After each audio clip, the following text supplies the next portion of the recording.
সবাইকে স্বাগতম। আজকে আমরা যে জিনিসটা করব সেটা হচ্ছে ক্লাস 9-10 এর ফিজিক্সের সেকেন্ড চ্যাপ্টার গতি।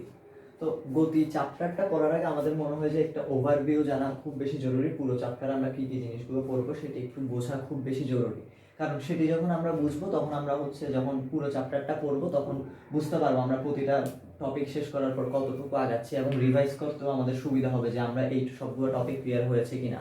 তাই প্রথমে হচ্ছে একটা ওভারভিউ দিকে চলে আসি। প্রথমে এই চ্যাপ্টারে যেটা শিখবো সেটা হচ্ছে স্থিতি ও গতি, অর্থাৎ স্থিতি কি এবং গতি কি। এরপর বিভিন্ন প্রকার গতি নিয়ে জানবো, এরপর রাশি, এরপর হচ্ছে আমরা বিভিন্ন রাশি নিয়ে জানবো, দূরত্ব, সরণ, দ্রুতি, ব্যাক, এই ধরনের রাশিগুলো। এরপর গতির সূত্র এবং পড়ন্ত বস্তুর সূত্রগুলো আস্তে আস্তে জানবো। সো আমি যেটা সাজেস্ট করবো যে এই ছবিটা একটু তুলে নেওয়া দরকার, কারণ যাতে এটা আমাদের সবার কাছে থাকে এবং এই জিনিসটা সবার কাছে ক্লিয়ার থাকে। সো প্রথম টপিকটাতে আসি, যে স্থিতি ও গতি। এখন স্থিতি কি এবং গতি কি, আমরা সবাই মোটামুটি এই জিনিসটা নিয়ে অবগত বা মোটামুটি বুঝি যে স্থিতি মানে কোনো একটা জিনিস স্থির অবস্থান আছে, তাহলে ওই বস্তুর অবস্থাটাকে আমরা বলি স্থিতি। যেমন এই বোর্ডটা একদম স্থির অবস্থান আছে, নড়ছে না, তাহলে এই বস্তুটার অবস্থান হচ্ছে স্থিতি। আবার আমি ক্লাস করার সময় বিভিন্নভাবে নড়াচড়া করছি, তার মানে আমি গতিশীল বা আমি গতিতে আছি। এখন এই যে গতি, এই যে স্থিতি, এটার মানে কি? এটার মানে অবস্থানের পরিবর্তন হচ্ছে না। কারণ এই যেহেতু এই বোর্ডটা এই অবস্থানেই আছে এবং এই অবস্থান থেকে নড়ছে না, তাই আমরা বলছি এটা স্থিতি। এবং আমি যেহেতু আমার অবস্থান থেকে নড়ছি, তাই আমরা বলছি আমার অবস্থাটা গতি। কিন্তু আমরা ক্লাস 9-10 এসে যে জিনিসটা আমাদেরকে বুঝতে হবে যে কোনো গতি এবং কোনো স্থিতি কিন্তু পরম নয়। এই জিনিসটি বোঝার জন্য প্রথমে আমাদেরকে যে বিষয়টি জানতে হবে সেটা হচ্ছে প্রসঙ্গ কাঠামো। প্রসঙ্গ কাঠামো বা রেফারেন্স স্ট্রাকচার। এখন এই প্রসঙ্গ কাঠামো ব্যাপারটা আসলে কি? প্রসঙ্গ কাঠামো যেমন আমি যদি বলি যে আমার ঘর থেকে দূরত্ব, আমার স্কুলের দূরত্ব 5 মিটার। আমার ঘর থেকে আমার স্কুলের দূরত্ব 5 মিটার। এই যে আমার ঘর থেকে দূরত্ব, এখন আমি যদি অন্য একজনের ঘর থেকে দূরত্ব জানতে যাই, তাহলে কিন্তু এই দূরত্বটা সেম হবে না, তাহলে কিন্তু এটা হয়ে যেতে পারে 10 মিটার। তাহলে এই জিনিসটা কেন, এই পরিবর্তনটা কেন হচ্ছে? কারণ যার সাথে তুলনা করে আমরা বলছি সেই বস্তুটি পাল্টে যাচ্ছে। যেমন আমি বলতে পারি যে আমার থেকে এই বোর্ডটা উঁচুতে আছে, আবার যদি আমার চেয়ে লম্বা কেউ এখানে দাঁড়ায়, যেটি বোর্ড থেকেও লম্বা, তাহলে আমরা বলতে পারবো যে ওই মানুষটার থেকে বোর্ডটা আরো নিচে অবস্থান করছে। তাহলে এই জিনিসটার পরিবর্তনটা কেন হচ্ছে? কারণ যেই বস্তুটার সাথে তুলনা করে বলছি আমরা, সেই বস্তুটার পরিবর্তন হয়ে যাচ্ছে। তাহলে এই পদার্থবিজ্ঞান বা বিজ্ঞানের মধ্যে আমরা বলবো যে কার সাপেক্ষে কথা আমরা বলছি সেটি প্রসঙ্গ কাঠামো। এখন কার সাপেক্ষে বলতে কি বোঝায়? যেমন এখানে একটি মানুষ আছে এবং এখানে একটি গাছ আছে। সে দেখছে যে গাছটা তার থেকে স্থির অবস্থানে আছে, অর্থাৎ সে দেখছে যে গাছটার অবস্থান পরিবর্তন হচ্ছে না। গাছটা এখানে, প্রথমে এখানে ছিল এবং শেষ পর্যন্ত এখানেই ছিল, তার মানে গাছটা ওর সাপেক্ষে স্থির আছে। ওর সাথে যদি আমরা তুলনা করে বলি, ও বলবে যে গাছটা স্থির আছে। এখন একটা মানুষ যদি গাড়ি করে এই রোড দিয়ে চলে যায়, এবং প্রথমে সে ধরে নিই যে গাড়িটা এখানে ছিল এবং শেষে গাড়িটা এখানে এসেছে।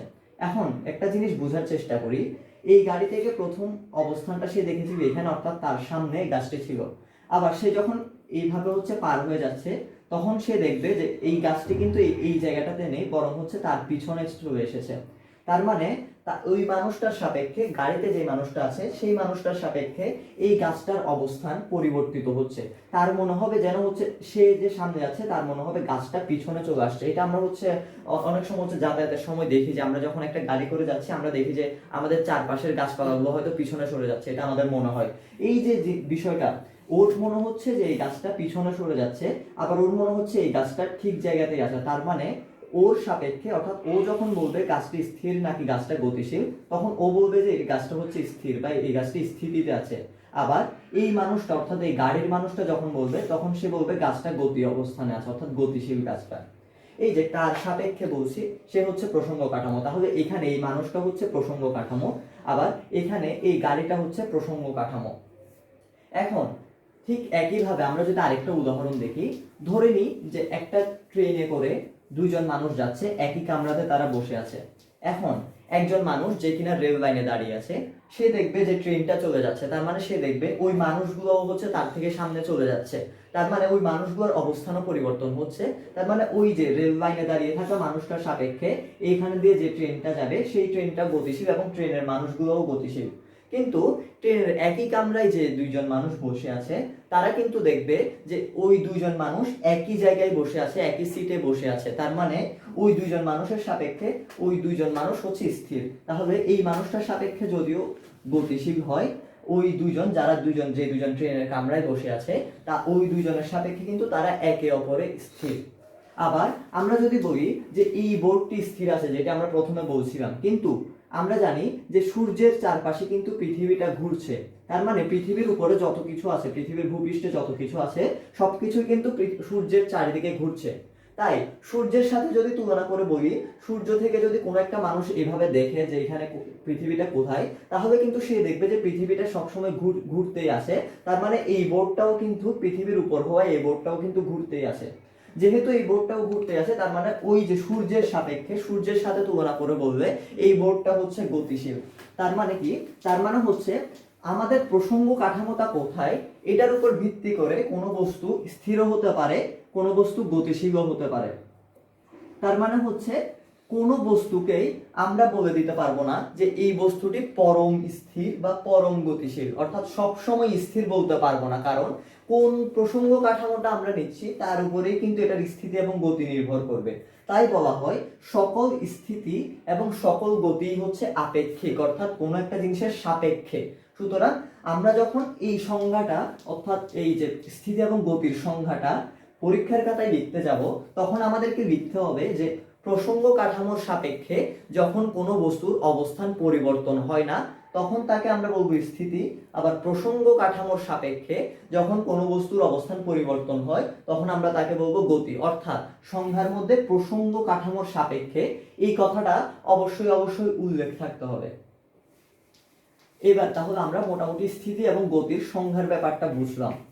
তাহলে এরপর আমরা যে ব্যাপারটাতে আসবো সেটা হচ্ছে বিভিন্ন প্রকারের গতি। বিভিন্ন প্রকারের গতির মধ্যে আমরা আমাদের বই থেকে যে গতিগুলো সম্পর্কে জানবো, প্রথমেই আমরা জানবো সরল রৈখিক গতি। সরল রৈখিক গতি, এটাকে ইংলিশে বলে লিনিয়ার মোশন। তাহলে সরল রৈখিক গতি কি?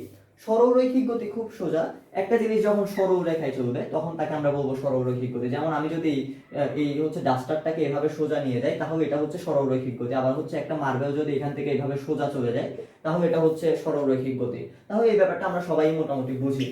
দ্বিতীয়টি আমরা যেটা জানবো সেটা হচ্ছে চলন গতি। এখন এই চলন গতি কি?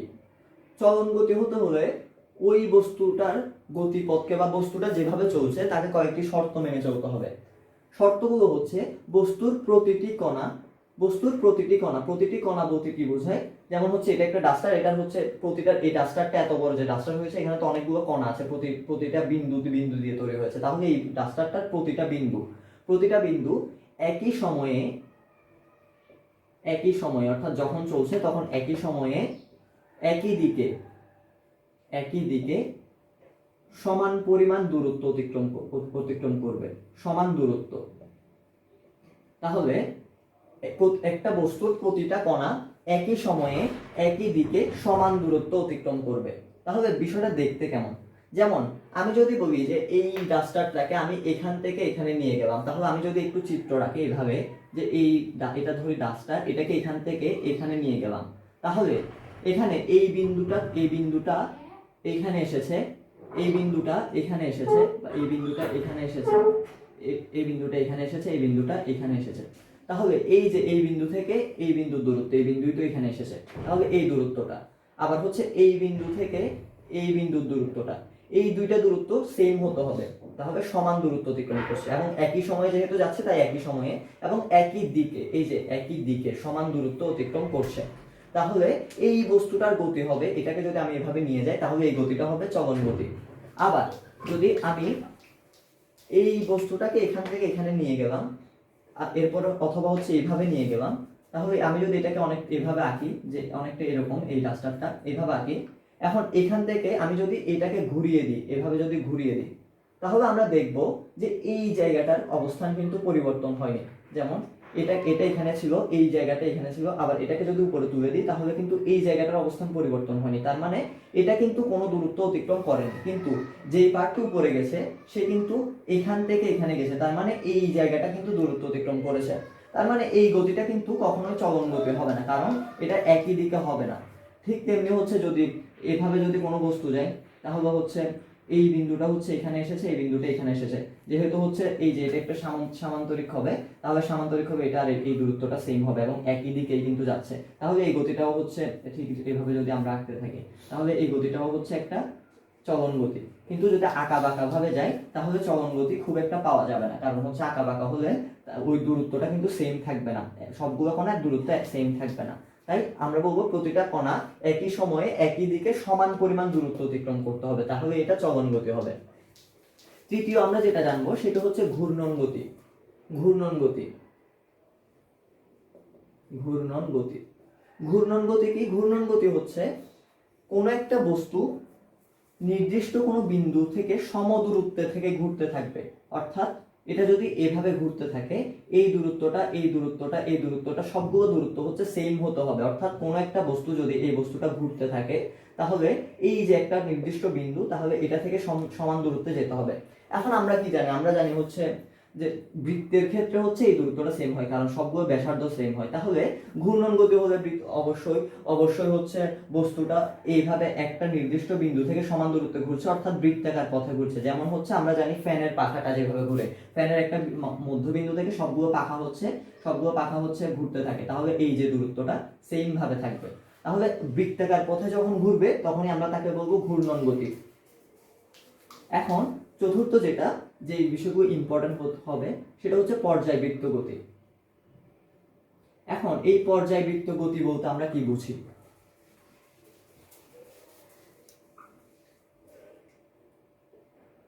পর্যায়বৃত্ত গতি, পর্যায়বৃত্ত গতি। আচ্ছা, তো পর্যায়বৃত্ত গতি বলতে আমরা কি বুঝি? পর্যায়বৃত্ত গতি হচ্ছে কোনো একটা বস্তু এমন ভাবে চলবে, সেটা নির্দিষ্ট একটা গতিপথ থাকবে, এই গতিপথে একটা নির্দিষ্ট বিন্দু থাকবে, যেমন ধরি এই বিন্দুটা, এই নির্দিষ্ট বিন্দুকে নির্দিষ্ট সময় পর পর একই দিক থেকে একইভাবে অতিক্রম করতে হবে। আচ্ছা, একটু বোঝার চেষ্টা করি। যেমন ধরে নিই যে এটা একটা ইট, এই ইটটা এই গতিপথে ঘুরছে, তার এই গতিপথের একটা বিন্দু হচ্ছে এটা। এখন ইটটাকে এমন ভাবে ঘোরানো হচ্ছে যে এটা এভাবে আসছে এবং আবারও এভাবে আসছে, তাহলে এই পার্টিকুলার বিন্দুটাকে বারবার একই দিক থেকে অতিক্রম করছে, সব বারবার হচ্ছে এই যে এই পার্টিকুলার দিক থেকে অতিক্রম করছে, এইভাবে ঘুরতে ঘুরতে বারবার হচ্ছে এই দিক থেকে অতিক্রম করছে, একই দিকে একইভাবে অতিক্রম করছে। কিন্তু যে বিষয়টা আমাদেরকে মাথায় রাখতে হবে যে এক নির্দিষ্ট সময় পর পর, অর্থাৎ সময়টা কিন্তু নির্দিষ্ট হতে হবে। অর্থাৎ প্রথমবারে ধরে নিই যে এটা হচ্ছে এখান থেকে গেছে এবং এভাবে এখানে এসে এখানে আসতে 1 সেকেন্ড সময় লেগেছে, তাহলে দ্বিতীয়বার এখান থেকে আবার গিয়ে এখানে আসতেও ঠিক 1 সেকেন্ড সময় লাগতে হবে। যদি ধরে নিই যে প্রথমবারে এভাবে জোরে ঘুরিয়ে আমরা এটা 1 সেকেন্ডে এখানে এনেছি, দ্বিতীয়বারে 2 সেকেন্ড লেগেছে, তাহলে কিন্তু এটা কখনোই পর্যায়বৃত্ত গতি হবে না। তাহলে এই পার্টিকুলার পয়েন্টটাকে নির্দিষ্ট সময় পর পর, অবশ্যই সময়টা নির্দিষ্ট সময় হতে হবে, নির্দিষ্ট সময় পর পর একই দিক থেকে, দিকটা হতে হবে একই দিক থেকে। অর্থাৎ যদি একবার এই দিক থেকে ঘুরে পরের বার যদি আমি আবার এই দিক থেকে ঘুরিয়ে আনি তাহলে কিন্তু হবে না, একই দিক থেকে অতিক্রম করতে হবে, একই দিক থেকে একইভাবে অতিক্রম করবে, গতিপথের কোনো নির্দিষ্ট বিন্দুকে একই দিক থেকে একই পথে। তো আমরা বলতে পারি যে এটা অনেকটা তো ঘূর্ণন গতি হয়ে গেল, কারণ এই যে একটা বিন্দুকে ঘুরছে বৃত্তাকার পথে। কিন্তু আমাদের যে বিষয়টি মাথায় রাখতে হবে সেটা হচ্ছে ঘূর্ণন গতি হলে এটা হচ্ছে নির্দিষ্ট সময় পরপর না আসলেও হবে, আবার যে সব সময় যে একটা পর্যায়বৃত্ত গতি ঘূর্ণন গতি হবে বা বৃত্তাকার পথেই ঘুরবে ব্যাপারটা এমন না। যেমন হচ্ছে সূর্যের চারপাশে কিন্তু পৃথিবী ঘুরছে, পৃথিবী কিন্তু একটা নির্দিষ্ট সময় পর পরে ঘুরে, সেটা ধরে নিই হচ্ছে 365 দিন পর পরে কিন্তু একবার ঘুরে আসে। তো এই বিন্দুটা যদি আমরা নিই, এই বিন্দুটা যদি একবার যায় তাহলে 365 দিন পর আবারও হচ্ছে এই দিক থেকে এটাকে ঘূর্ণন করবে, তাহলে এটাও একটা পর্যায়বৃত্ত গতি। কিন্তু আমরা যেটা জানি যে এই গতিপথটা কিন্তু বৃত্তাকার না, এটা হচ্ছে উপবৃত্তাকার। তাহলে পর্যায়বৃত্ত গতি আর ঘূর্ণন গতির পার্থক্য আছে। তাহলে এবার আসি আমরা সরল স্পন্দন গতিতে। সরল স্পন্দন গতি বোঝার আগে আমাদেরকে কিছু বিষয় বুঝতে হবে। একটি হচ্ছে পর্যায়, দ্বিতীয়টি হচ্ছে পর্যায়কাল। একটি হচ্ছে পর্যায়, দ্বিতীয়টি হচ্ছে পর্যায়কাল। আমরা পর্যায়বৃত্ত গতির ক্ষেত্রে দেখেছি একটা বস্তু যদি এভাবে একটা বৃত্তাকার গতিপথে ঘুরে তাহলে সে এখান থেকে শুরু করে আবার সেম এই পয়েন্টটাতে আসবে, এই ঘুরে আবার সেম এই পয়েন্টটাতে আসবে এবং একই সময়ে আসবে। এখন এই যে একটা পয়েন্ট থেকে শুরু করলো, তার একটা পুরো পথের একটা পয়েন্ট থেকে শুরু করলো এবং ওই পয়েন্টটাতে আবার একটু ফিরে আসলো, এই ফিরে আসাটা হচ্ছে একটা পর্যায়। এখন বিষয়টা হচ্ছে যদি এই বস্তুটা এইভাবে ঘুরে না এসে প্রথমে একটু পর্যন্ত গিয়ে আবার বিপরীত দিকে ফিরে আসতো, সেক্ষেত্রে আমি যদি এখানে একটি পয়েন্ট নিই, প্রথমে পয়েন্টটা থেকে এইভাবে অতিক্রম করলো এবং এই পয়েন্টটাতে গিয়ে আবার পিছনের দিকে ফিরে আসলো, আমরা বলতে পারি যে এই পয়েন্টটা থেকে একবার গিয়েছে এবং আবার ফিরে এসেছে, তার মানে এই যে একটা পয়েন্ট, এই পয়েন্টটাতে একটা পর্যায় হয়েছে, কিন্তু এই পর্যায়, এটা একটি পর্যায় হয়নি। কেন পর্যায় হয়নি? কারণ একটি পর্যায় সম্পন্ন হতে হলে দিকটাও ঠিক সেম থাকতে হবে, অর্থাৎ এই বস্তুটা এই যে বিন্দুটাকে প্রথমবার যদি এই পাশ থেকে অতিক্রম করে, অর্থাৎ এইভাবে ঘুরে আসে, দ্বিতীয়বার যদি এখান থেকে আবার পিছনের দিকে চলে যায়, তাহলে কিন্তু এটি একটি পর্যায় হবে না, কারণ দ্বিতীয়বারে কিন্তু এই পাশ থেকে অতিক্রম করছে। অর্থাৎ একটা পর্যায় হতে হলে প্রথমে এইখানে আসবে, এসে আবার এইখানে ফেরত যাবে, আবার এইখানে আসতে হবে, তাহলে কিন্তু দিকটাও ঠিক সেম থাকছে এবং বিন্দুটাতেও ফেরত আসছে। অর্থাৎ যখন আমাদের এই দিকটা এবং এই বিন্দুটাতে একই দিক থেকে ফেরত আসবে, তখনই আমরা বলতে পারবো একটা পর্যায়।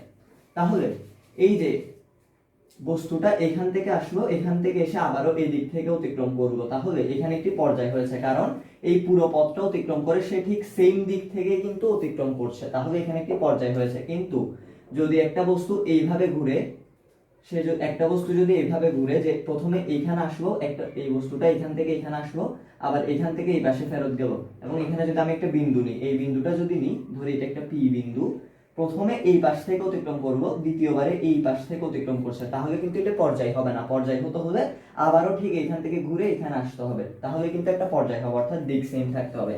অর্থাৎ একটা পর্যায় হচ্ছে কোন একটা বস্তু যেই বিন্দুতে ছিল, পুরো পথটা ঘুরে এসে ঠিক সেম বিন্দুতে আসবে এবং একই দিক থেকে আসবে, তাহলে একটা পর্যায় হবে। দ্বিতীয় বিষয় হচ্ছে পর্যায়কাল। পর্যায়কাল হচ্ছে পুরো একটা পর্যায় সম্পন্ন হতে যে সময়টা লাগছে সেটা। তাহলে এই একটা বিন্দুতে ছিল, এখান থেকে আবারও একই বিন্দুতে ফেরত আসতে যে সময়টা লেগেছে সেটাই হচ্ছে তার পর্যায়কাল। এখন আসি সরল স্পন্দন গতির ক্ষেত্রে। সরল স্পন্দন গতির ক্ষেত্রে একটা বস্তু পর্যায়কালের অর্ধেক সময় যেদিকে থাকবে, বাকি অর্ধেক সময় তার বিপরীত দিকে থাকবে, এবং এক্ষেত্রে বস্তুটি কোন একটা নির্দিষ্ট বিন্দুর দুই পাশে স্পন্দিত হবে। তাহলে একটা উদাহরণ দেখি। উদাহরণ হচ্ছে, ধরি এটি একটি পেন্ডুলাম।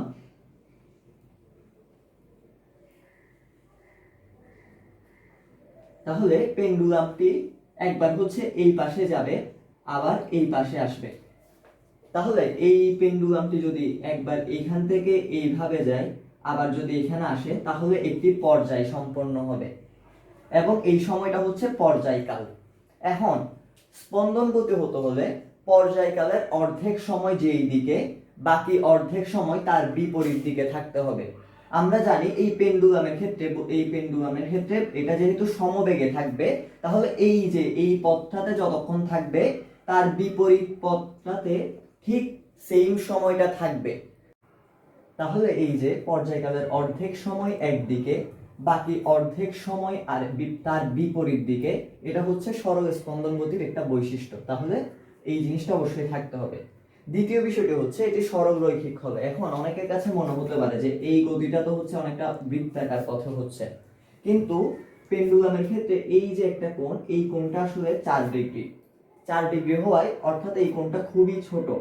এখন 4 ডিগ্রি হওয়ায় এটা যদি একটা বৃত্ত হয়, এই যে 4 ডিগ্রি, এই পথটা খুবই ছোট হয়, অর্থাৎ অনেক বড় একটা বৃত্তের কেন্দ্র থেকে আমি যদি একটা 4 ডিগ্রি কোণ আঁকি, এখান থেকে একটা যদি 4 ডিগ্রি কোণ আঁকি, সেটা হচ্ছে খুবই ছোট হবে। এই যে বৃত্তচাপটা এত বেশি ছোট যে এই যে এই জায়গাটা অনেকটা সরলরেখার মতো হয়। অর্থাৎ এটা আমাদের কাছে যদিও বৃত্তাকার মনে হতে পারে, আসলে এই কোণটা এতই ছোট যে এই বৃত্তাকারটা আসলে একটা সরলরেখা হিসেবেও আমরা গণনা করতে পারি, তাই এটি হচ্ছে সরলরৈখিক। তাহলে যেই পর্যায়বৃত্ত গতির পর্যায়কালের অর্ধেক সময় একদিকে, বাকি অর্ধেক সময় তার বিপরীত দিকে থাকবে এবং গতিটা হবে সরলরৈখিক, সেটি হচ্ছে একটি সরল স্পন্দন গতি। এখন দ্বিতীয় আরেকটু উদাহরণ হতে পারে আমাদের একটি স্প্রিং এর ক্ষেত্রে। স্প্রিং এর সাথে যদি আমরা একটা বস্তুকে ঝুলিয়ে দিই, সেক্ষেত্রে ওই গতিটা। এখন এই বস্তুটাকে আমরা যদি একবার নিচে টেনে ছেড়ে দিই, তাহলে প্রথমে আমরা যদি এতটুকু পর্যন্ত নিচে নামাই, তাহলে প্রথমে সে হচ্ছে এখানে উপর উঠবে, তারপর হচ্ছে সে আবার নিচে নামবে। তাহলে এটা একটা পর্যায় সম্পন্ন হবে, প্রথমে এখান থেকে এখানে গেল আবার এখানে আসলো, এটা হচ্ছে পুরো একটা পর্যায় সম্পন্ন হলো। এবং পর্যায়কালের অর্ধেক সময় যেদিকে, তার বাকি অর্ধেক সময় হচ্ছে তার ঠিক বিপরীত দিকে, এবং বস্তুটা যেহেতু সরল রেখায় চলছে, তাহলে এটি একটি সরল স্পন্দন গতি হবে। তাহলে আমরা সরল স্পন্দন গতিটা বুঝলাম। এখন আসি সরল স্পন্দন গতি। প্রতিটি সরল স্পন্দন গতি কেন একটি পর্যায়বৃত্ত গতি হবে? এই যে পেন্ডুলামের গতিটা, তাহলে এই পেন্ডুলামটা এখান থেকে প্রথমে এখানে আসলো, তারপর এই দিক থেকে এখানে এই বিন্দুটাতে গেল। এখন এই যে আমরা যদি এই বিন্দুটা নিই, ধরি এই বিন্দুটা হচ্ছে একটা পি বিন্দু, এই পি বিন্দুটা, তাহলে বস্তুটা প্রথমে এইখান থেকে এইখানে গেল, আবার এই দিক থেকে এখানে ফেরত আসলো। আমরা পর্যায়বৃত্ত গতির ক্ষেত্রে শিখেছি যে একটা পর্যায় সম্পন্ন হবে, এবং পর্যায় সম্পন্ন হতে একটা নির্দিষ্ট বিন্দুকে একই দিক থেকে একইভাবে নির্দিষ্ট সময় পর পর অতিক্রম করবে। এখন আমরা যদি এই বিন্দুটা নিই, তাহলে এই বিন্দুটাতে প্রথমে এই পাশে যাবে, আবার এই পাশে আসবে, তারপর আবার এই বিন্দুটাতে আসবে। অর্থাৎ প্রথমে এইখান থেকে এইখানে গেল, আবার এইখানে আসলো, তারপর আবার এই বিন্দুটাতে ফেরত আসলো। তাহলে এটা একটা পর্যায় হবে। এবং এই যে এই বিন্দুটাকে আবারও ঠিক সেম ভাবে এইখান দিয়ে যাবে, আবারও এখানে আসবে, এখানে, অর্থাৎ কিছু সময় পর পর, নির্দিষ্ট সময় পর পর এই যে পার্টিকুলার এই বিন্দুটাকে নির্দিষ্ট সময় পর পর একই দিক থেকে একইভাবে অতিক্রম করছে।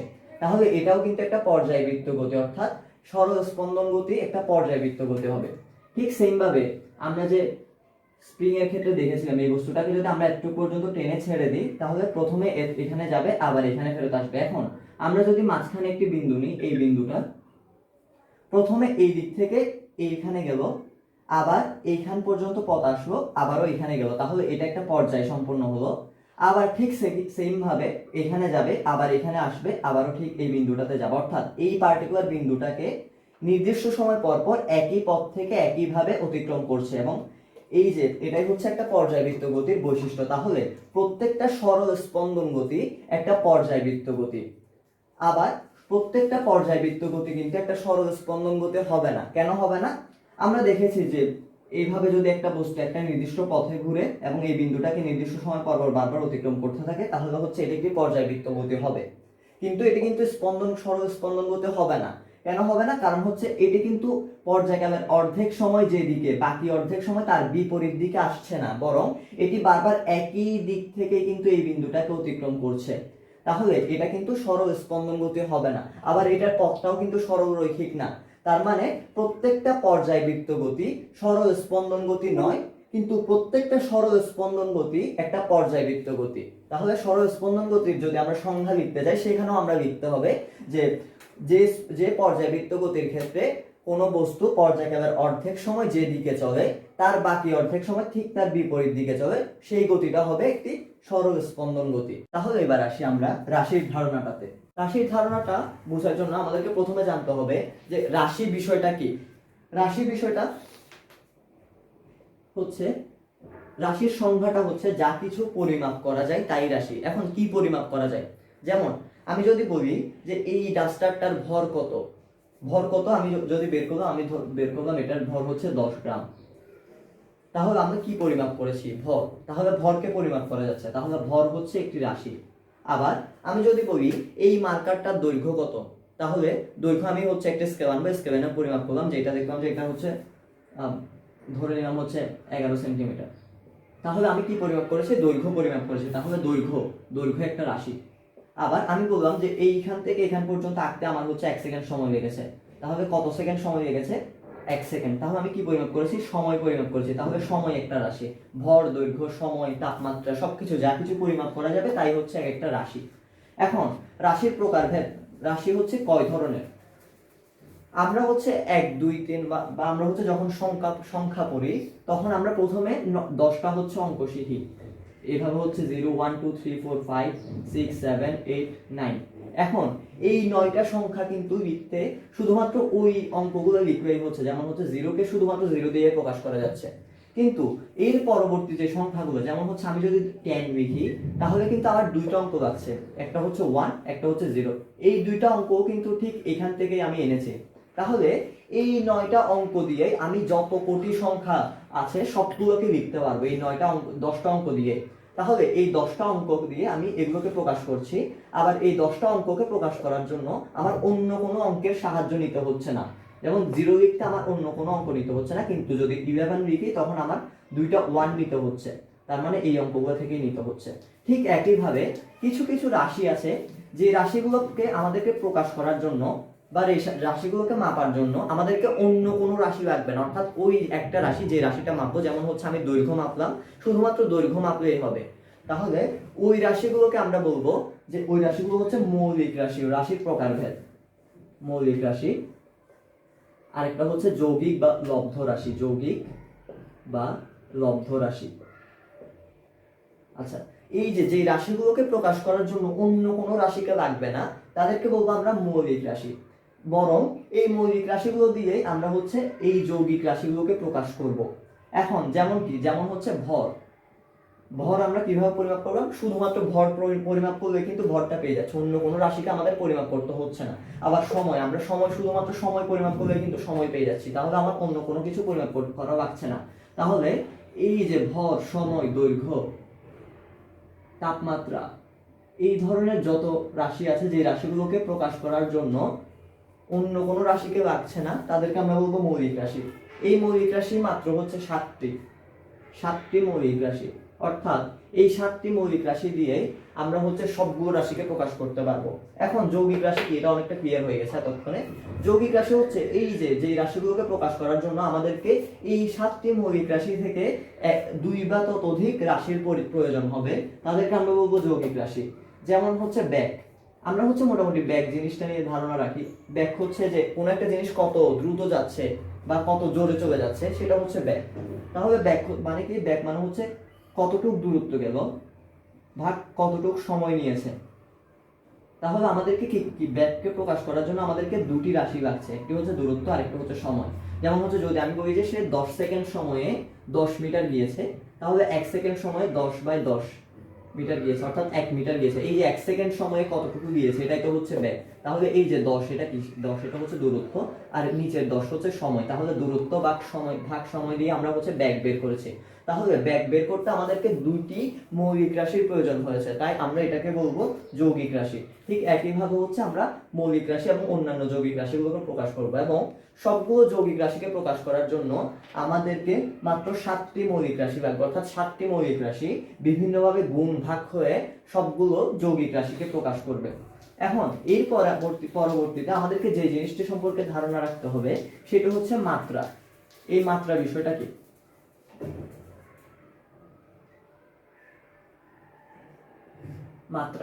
মাত্রা বা ডাইমেনশন।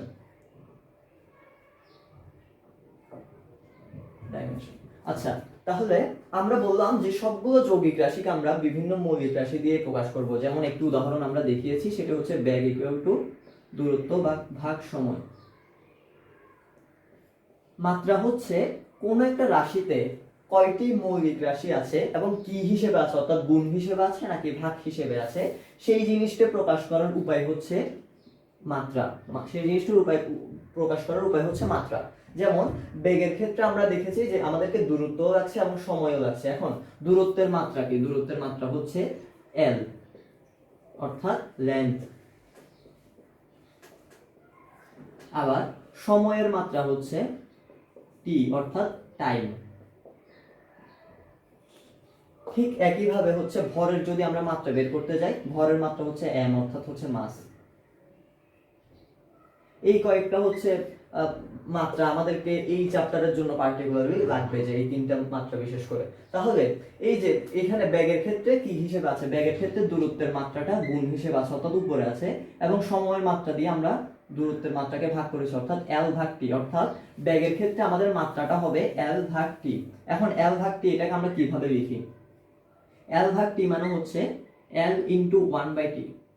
1/t কে আমরা লিখি টি ইনভার্স 1। টি ইনভার্স 1 মানে হচ্ছে 1/t, এভাবে। তাহলে আমরা এটাকে লিখবো l/t কে আমরা লিখবো l t ইনভার্স 1, অর্থাৎ l ইনটু 1/t, এভাবে লিখবো। তাহলে 1/t equal to t inverse 1, এই জিনিসটা আমাদের একটু জানা দরকার।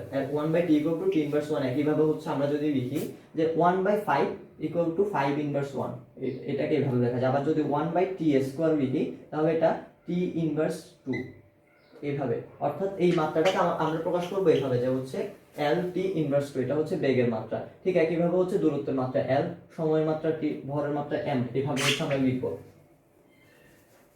এটা মোটামুটি হচ্ছে মাত্রার ধারণাটা গেল। আশা করি সবার ক্লিয়ার হয়েছে। আমরা যদি এককটা নির্ণয় করতে যাই, এককটাও কিন্তু এই মাত্রা থেকেই আমরা নির্ণয় করতে পারবো। এককটা কিভাবে মাত্রা থেকে নির্ণয় করতে পারবো? আমরা জানি, আমরা বলেছি যে 7টি মৌলিক রাশি আছে এবং এই 7টি মৌলিক রাশির জন্য আমাদের এসআই একক আছে। অর্থাৎ এসআই একক মানে কি? এসআই একক মানে হচ্ছে সিস্টেম ইন্টারন্যাশনাল, অর্থাৎ ইন্টারন্যাশনাল সিস্টেমে যে এককটা আমাদেরকে নির্ধারণ করে দেওয়া হয়েছে। এই ইন্টারন্যাশনাল সিস্টেমের জন্য আমাদেরকে ভরের ক্ষেত্রে একক নির্ধারণ করে দেওয়া হয়েছে কেজি এবং দূরত্বের ক্ষেত্রে নির্ধারণ করে দেওয়া হয়েছে মিটার। আবার হচ্ছে সময়ের ক্ষেত্রে আমাদেরকে নির্ধারণ করে দেওয়া হয়েছে সেকেন্ড। এই যে কয়েকটা হচ্ছে একক, আমাদের এই 7টি একক হচ্ছে আমাদের প্রথম চ্যাপ্টার আছে। আমরা যেহেতু দ্বিতীয় চ্যাপ্টারে এগুলো লাগবে তাই এগুলো নিয়ে আলোচনা করছি। বাকিগুলো যদি জানতে চাই তাহলে হচ্ছে প্রথম চ্যাপ্টারে গেলে আমরা পেয়ে যাব। তাহলে এখন ব্যাক ইকুয়াল টু আমরা দেখেছি দূরত্ব ভাগ সময়। এখন দূরত্বের এককটা কি? দূরত্বের এককটা হচ্ছে মিটার। সময়ের এককটা কি? সময়ের এককটা হচ্ছে সেকেন্ড। এই যে এখান থেকে সময়ের একক, দূরত্বের একক। তাহলে ব্যাগের একক কি হবে? ব্যাগের একক হবে m/s। এটাকে আমরা লিখছি, আমরা বলছি যে m × 1/s। আমরা 1/s সমান জানি s ইনভার্স 1। তাহলে আমরা এটাকে লিখবো এইভাবে ms ইনভার্স 1, অর্থাৎ মিটার পার সেকেন্ড। এটাকে পড়া হয় মিটার পার সেকেন্ড, অর্থাৎ ms ইনভার্স 1। তাহলে এই যে এককের ধারণাগুলো হচ্ছে আমাদের ক্লিয়ার থাকা লাগবে, কারণ হচ্ছে আমরা ক্লাস 8 পর্যন্ত মোটামুটি এই এককগুলো কিভাবে বের করা হচ্ছে এটা নিয়ে কথাবার্তা বলি না, কিন্তু 9-10 এসে আমাদেরকে এই জিনিসগুলো মোটামুটি ক্লিয়ার হওয়া লাগবে। আচ্ছা, তাহলে এটা মোটামুটি মৌলিক রাশি এবং যৌগিক রাশির যে ধারণা সেটা এবং মাত্রার ধারণাটা আমরা মোটামুটি ক্লিয়ার হলাম। এরপরে আমাদের যে জায়গাটা আসবে সেটা হচ্ছে স্কেলার এবং ভেক্টর রাশি। এটাও মোটামুটি, এটা হচ্ছে রাশির একটি প্রকারভেদ। এখন স্কেলার এবং ভেক্টর আর মৌলিক এবং যৌগিক। মৌলিক এবং যৌগিক মানে হচ্ছে কোনগুলো হচ্ছে স্বাধীনভাবে প্রকাশ করতে পারে, কোনগুলো স্বাধীনভাবে প্রকাশ করতে পারে না, এটার উপর ভিত্তি করে। আর স্কেলার এবং ভেক্টর হচ্ছে এই রাশিগুলোকে প্রকাশ করার জন্য আমাদের কি কি উপাদানের প্রয়োজন হবে সেটির উপর ভিত্তি করে। একটু ব্যাপারটা আমরা যদি উদাহরণ দিই তাহলে বুঝে যাব। স্কেলার রাশি হচ্ছে সেগুলো যেগুলো শুধুমাত্র একটা মান বললেই আমরা বুঝে যাব, অর্থাৎ শুধু মান লাগবে, শুধু মান। আর ভেক্টর রাশি হচ্ছে যেখানে আমাদের মান তো লাগবেই, প্লাস আমাদের একটি দিক বলতে হবে, কোন দিক থেকে কোন দিকে যাচ্ছে এটি বলতে হবে। তাহলে স্কেলার রাশি কোনগুলো? যেমন আমি যদি বলি যে এই ডাস্টারটির ভর কত, তাহলে আমি যদি বলি যে এই ডাস্টারটির ভর 5 গ্রাম, তাহলে আমি শুধুমাত্র কি বলেছি? একটা মান বলেছি, সেটা হচ্ছে 5 গ্রাম। এই মানটার সাথে আমাকে এই ভরটা জানার জন্য অন্য কিছুর প্রয়োজন হচ্ছে না? হচ্ছে না। তার মানে এই ভরটা হচ্ছে একটি স্কেলার রাশি। আবার যদি আমি বলি যে এই কলমটির দৈর্ঘ্য কত, তাহলে যদি কলমটির দৈর্ঘ্য আমি স্কেল দিয়ে মেপে যদি দেখি 11 সেন্টিমিটার, তাহলে এই যে একটা মান দিলাম, এই মানটা দিয়ে কিন্তু আমি এটার দৈর্ঘ্য কত এটা সম্পূর্ণভাবে হচ্ছে ক্লিয়ার হয়ে যাচ্ছে। তার মানে এইটার জন্য আমার অন্য কোনো কিছুর প্রয়োজন হচ্ছে না, আমি সম্পূর্ণভাবে বুঝতে পারছি এটার ভর কত, এটার দৈর্ঘ্য কত। কিন্তু ভেক্টর রাশির ক্ষেত্রে সম্পূর্ণভাবে বোঝার জন্য আমাদেরকে মান এবং দিক দুটি জিনিসের প্রয়োজন হবে। এটা কিরকম? একটু উদাহরণ দিই। উদাহরণটা হচ্ছে, বললাম যে হচ্ছে তোমার বাড়ি থেকে তোমার স্কুলে যেতে কোন দিকে যেতে হবে, বা হচ্ছে আমরা কিভাবে যাব তোমার বাড়ি থেকে তোমার স্কুলে। এখন তুমি যদি বলো যে আমার বাড়ি থেকে 5 মিটার গেলেই আমার স্কুল পাওয়া যাবে, এখন সমস্যাটা হচ্ছে বাড়ি থেকে 5 মিটার এদিকেও যাওয়া যায়, এদিকেও যাওয়া যায়, অর্থাৎ পূর্ব পশ্চিম উত্তর দক্ষিণ কোনাকুনি যেদিকে ইচ্ছা সেদিকেই কিন্তু যাওয়া যায়। তার মানে বাড়ি থেকে স্কুলে কিভাবে যাব এই জিনিসটা কিন্তু শুধুমাত্র একটা মান বলে দিলে কিন্তু হবে না। আমাদেরকে কি বলতে হবে? আমাদেরকে বলতে হবে যে পূর্ব দিকে গিয়ে 5 মিটার গেলেই হচ্ছে আমাদের স্কুলটা পাওয়া যাবে। অর্থাৎ কি? অর্থাৎ 5 মিটার বললে অবশ্যই আমরা মানটা বুঝতে পারছি যে কতটুকু যাব, বাট কোন দিক দিয়ে যাব বা কোথায় যাব সেটা বোঝার জন্য আমাদেরকে একটি দিক বলতে হচ্ছে। অর্থাৎ এই ভেক্টর রাশিটাকে সম্পূর্ণভাবে বোঝার জন্য একটা দিকও বলতে হচ্ছে। সেটা হচ্ছে যেমন বলেছি যে পূর্ব দিকে 5 মিটার যাব, তাহলে এইভাবে হচ্ছে আমরা ভেক্টর রাশিটিকে প্রকাশ করব। এখন এই ভেক্টর রাশিটা কিভাবে পাওয়া যায়, যেমন হচ্ছে যদি একটু রেখাটা নিই, এই রেখাটাকে আমরা যদি ভেক্টর না বলে স্কেলার বলি তাহলে কিন্তু এটাকে আমরা এ বিও বলতে পারবো, বি এও বলতে পারবো। এ বি সমান যেমন 5 মিটার, যদি 5 মিটার হয়, বি এ সমানও কিন্তু 5 মিটারই হবে যদি এটা স্কেলার হয়, কারণ এক্ষেত্রে দিক কোনো ফ্যাক্ট করবে না এটা যদি দৈর্ঘ্য বলি।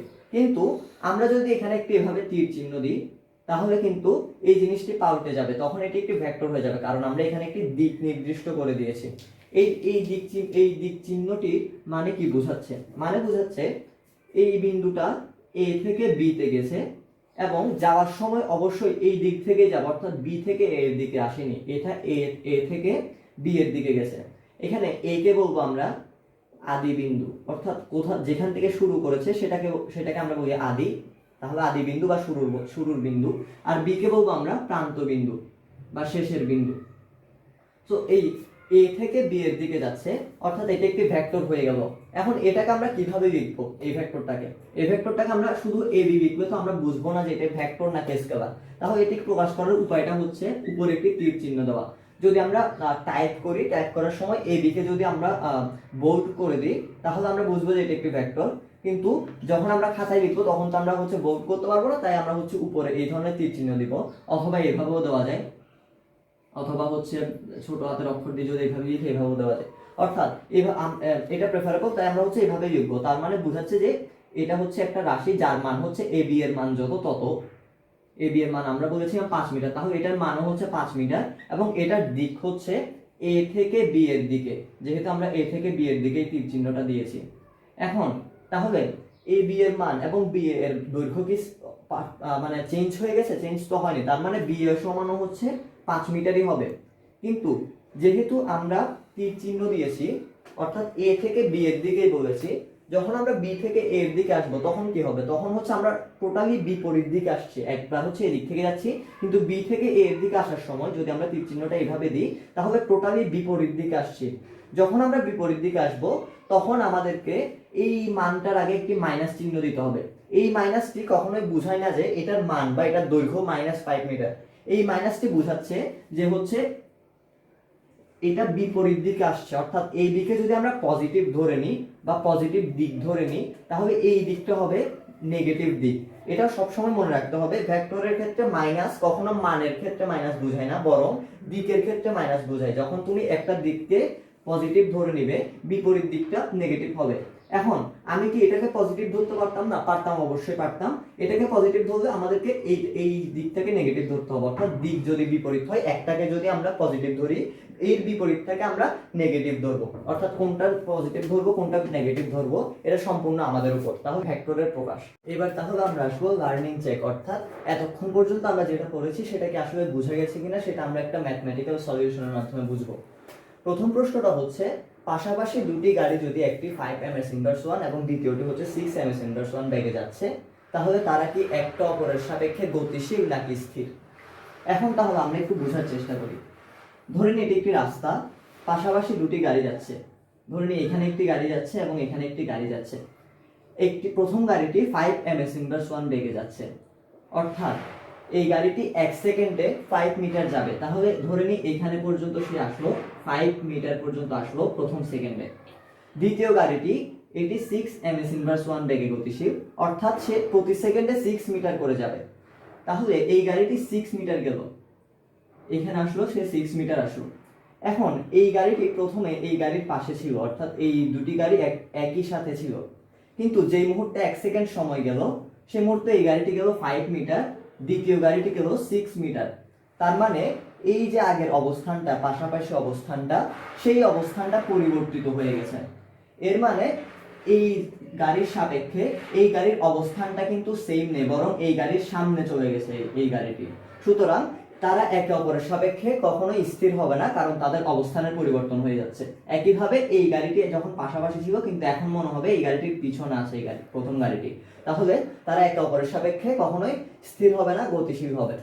এবার আসি দ্বিতীয় প্রশ্নটাতে বলছে, যদি দুটি গাড়ি 5 ms ইনভার্স 1 এ বেগে যেত তাহলে এই গাড়ি দুটি কি একে অপরের সাপেক্ষে স্থির থাকতো নাকি গতিশীল হতো? দেখি এখন তাহলে প্রথমে ছিল এখানে, প্রথম সেকেন্ড পর এই গাড়িটি 5 মিটার গেল, দ্বিতীয় গাড়িটিও ঠিক একই 5 মিটারই যাবে। তাহলে দুটি গাড়ি কিন্তু 1 সেকেন্ড পর ঠিক সেম অবস্থানেই আছে, প্রথমে ওইখানে ছিল, দ্বিতীয় সময়ও এখানে থাকবে, অর্থাৎ পাশাপাশি অবস্থানে থাকবে। তার মানে একটির সাপেক্ষে আরেকটির অবস্থান পরিবর্তন হয়নি, তাহলে একটির সাপেক্ষে অন্য গাড়িটি স্থির থাকবে। তাহলে আমরা এখান থেকে কি বুঝলাম? এখান থেকে আমরা বুঝলাম যদি দুটি গাড়ি বা দুটি বস্তু যদি সমবেগে চলতে থাকে তাহলে একটি অপরটির সাপেক্ষে স্থির থাকবে। অর্থাৎ যদি আমরা বলি যে দুটি বস্তু যদি সমবেগে থাকে, অর্থাৎ একই বেগ থাকবে দুটি বস্তুরই এবং একই সাথে চলা শুরু করবে, তাহলে দুটি বস্তু একটি অপরটির সাপেক্ষে স্থির থাকবে, কেননা তাদের অবস্থানের পরিবর্তন হবে না। তাহলে আমরা এই দুটি বিষয় বুঝলাম। তাহলে এবার আমরা আসি থার্ড প্রশ্নটাতে, দোলনার গতি কি ধরনের গতি। এখন একটা দোলনা কিভাবে চলে? ধরি এখানে একটা দোলনা আছে, আমরা দোলনাটাকে পিছনে টানবো, পিছনে টেনে ছেড়ে দিবে, তাহলে এটা হচ্ছে বারবার এইখানে একবার হচ্ছে উপরে যাবে, একবার আসবে, এভাবে চলতে থাকবে একটা দোলনা। এখন ধরে নিলাম যে দোলনাটাকে আমরা এখানে একটু পর্যন্ত এনেছি এবং একটু পর্যন্ত এনে ছেড়ে দিলাম, তাহলে আমরা যদি দোলনাটাকে এইভাবে আঁকি যে একটু পর্যন্ত এনেছি, এনে ছেড়ে দিলাম, তাহলে দোলনাটা হচ্ছে প্রথমে এইখানে যাবে, আবার এইখানে আসবে, প্রথমে হচ্ছে একটু পর্যন্ত গিয়ে আবারও হচ্ছে পিছনের দিকে ফেরত আসবে, আবারও হচ্ছে এখানে এভাবে যাওয়া আসা করতে থাকবে। এখন এই যে এখানে গেল এবং এখান থেকে এখানে ফেরত আসলো, এটা হচ্ছে একটা পর্যায়, আমরা কিন্তু আগেই পড়েছি পর্যায়টা কিভাবে হয়। তার মানে এখানে একটা পর্যায় সম্পন্ন হচ্ছে এবং পর্যায়কালের অর্ধেক সময় যেই দিকে থাকছে, পর্যায়কালের অর্ধেক সময় যদি এটা হয় এবং বাকি অর্ধেক সময় তার বিপরীত দিকে থাকছে, তাহলে এই যে বৈশিষ্ট্যটা, এই বৈশিষ্ট্যটা আমরা কিসের ক্ষেত্রে দেখতে পাই? এটা আমরা সরল স্পন্দন গতির ক্ষেত্রে দেখতে পাই। তার মানে দোলনার গতি হবে একটি সরল স্পন্দন গতি, কারণ এটা হচ্ছে গতিপথের অর্ধেক সময়, পর্যায়কালের অর্ধেক সময় এই পাশে থাকছে এবং বাকি অর্ধেক সময় এই পাশে থাকছে। এবং ঠিক ওই যে বলেছিলাম যে কোণটা ছোট হওয়ায় এখানে হচ্ছে বৃত্তচাপটা ছোট, এবং বৃত্তচাপটা ছোট হয় এটাকে আমরা একটা সরল রৈখিক হিসেবে ভেবে নিতে পারি। এবং আমরা হচ্ছে এটাও বলতে পারি যে একটা হচ্ছে যখনই সরল স্পন্দন গতি হবে তখনই একটা নির্দিষ্ট বিন্দুর দুই পাশে থাকবে, অর্থাৎ হচ্ছে এই যে এক পাশে থাকলো, দ্বিতীয় হচ্ছে এই পাশে থাকলো, এইটাও হচ্ছে একটা সরল স্পন্দন গতির বৈশিষ্ট্য হতে পারে। দ্বিতীয়ত যেটা মাথায় রাখতে হবে, প্রত্যেকটা সরল স্পন্দন গতি কিন্তু পর্যায়বৃত্ত গতি, তাহলে দোলনার গতিও কিন্তু একটা পর্যায়বৃত্ত গতিও হবে। এই জিনিসটা কেন মাথায় রাখতে হবে? এই জিনিসটা মাথায় রাখতে হবে কারণ এমসিকিউর ক্ষেত্রে অনেক সময় বহুপদী প্রশ্নগুলো আসতে পারে, যেখানে হচ্ছে দুটি অপশনই থাকতে পারে যে হচ্ছে এটা কি সরল স্পন্দন গতি নাকি পর্যায়বৃত্ত গতি। সেক্ষেত্রে কিন্তু আমরা দুটিকেই উত্তর দিতে হবে, কারণ প্রত্যেকটা সরল স্পন্দন গতি একটা পর্যায়বৃত্ত গতি। তো এটাই ছিল আমাদের গতি চ্যাপ্টারের প্রথম ভিডিও। এই ভিডিওতে আমরা 4টি বিষয় আলোচনা করেছি: প্রসঙ্গ কাঠামো, স্থিতি ও গতি, গতির প্রকারভেদ এবং রাশির প্রকারভেদ নিয়ে আলোচনা করা হয়েছে। যদি এই পার্টিকুলার টপিকগুলোতে কারো কোনো প্রশ্ন থাকে সেক্ষেত্রে সেই প্রশ্নগুলো কমেন্ট বক্সে করলে আমরা উত্তর দেওয়ার চেষ্টা করব, এবং পরবর্তী যে টপিকগুলো আছে সেগুলো আমরা পরবর্তী ভিডিওগুলোতে আলোচনা করব। সবাইকে ধন্যবাদ।